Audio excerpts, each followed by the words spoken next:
আসসালামু আলাইকুম ওয়া রাহমাতুল্লাহি ওয়া বারাকাতুহু। অত্যন্ত খুশির সাথে বলছি যে গতকালকে আপনাদের এই মাদ্রাসা ইসলামিয়া দারুল উলুম সিদ্দিকী থেকে আপনাদের গ্রামের হাজিপুর গ্রামের দুইজন ছাত্র হিফজ কমপ্লিট করে সকালবেলা আলহামদুলিল্লাহ। আমরা চাইলে সামনে জালসাতে তাদেরকে পাবলিক পড়ানো হবে। আমাদের বছরে দুবার পরীক্ষা হয়। আপনারা আগে সোশ্যাল মিডিয়ায় কিংবা এমনি প্রতিযোগিতায় দেখেছেন এবং তাদের হাতে ফার্স্ট সেকেন্ড থার্ড প্রাইজ তুলে দেওয়া হয়েছে। এবং এই পরীক্ষা আমাদের শিক্ষকদের মধ্যে কেউ নেয় না, আমাদের বাইরে থেকে মাওলানা নিয়ে আসা হয় এবং তিনারাই পরীক্ষা নেয়। আমরা অর্ধবার্ষিকী পরীক্ষায় দুইজন মাওলানা নিয়ে এসেছিলাম, তিনারা পরীক্ষা নিয়েছিল এবং ফলাফল ঘোষণা হয়ে গেছিল। এবারও আমরা আগামীকালকে ছুটি দিব, সেই জন্য 31 তারিখে পরীক্ষা ছিল ছাত্রদের।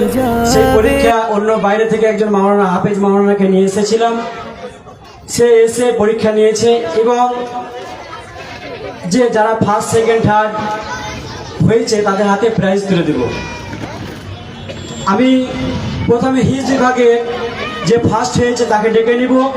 ফার্স্ট হয়েছে, সত্যি খুব অত্যন্ত খুশির বিষয় যে শাসমাহি, যেটা আমাদের অর্ধবার্ষিক পরীক্ষা হয়েছিল, যে ছেলেটা ফার্স্ট হয়েছিল মুসাব্বির মণ্ডল, সে যে কেরাতে ফার্স্ট হলো সেই ছেলেটা আমাদের এই হিফজ বিভাগের পরীক্ষায় আবারও প্রথম অংশগ্রহণ করেছেন।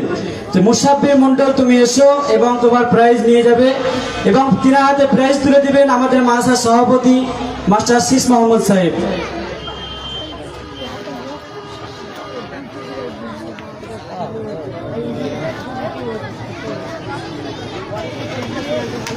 সকলে হাততালি দেন।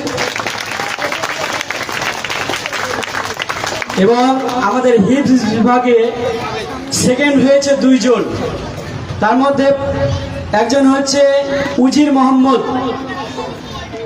মোহাম্মদ হাফেজ উজির মোহাম্মদ, তিনার হাতে প্রাইজ তুলে দিচ্ছেন আমাদের হাজি নকিমউদ্দিন সাহেব। আমি হাজি সাহেবকে অনুরোধ করবো প্রাইজ তুলে দেওয়ার জন্য।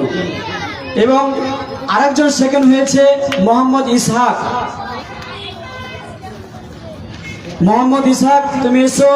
মোহাম্মদ ইসহাকের হাতে প্রাইজ তুলে দিচ্ছেন আমাদের আজকের এই কেরাত প্রতিযোগিতার অতিথি, বিশেষ অতিথি মুফতি রায়হান সাহেবকে অনুরোধ করব মোহাম্মদ ইসহাকের হাতে প্রাইজ তুলে দেওয়ার জন্য। সকলে হাততালি দেন। এবং হিফজ বিভাগে তৃতীয় নম্বর যেটি হয়েছে হোসেন শেখ, এই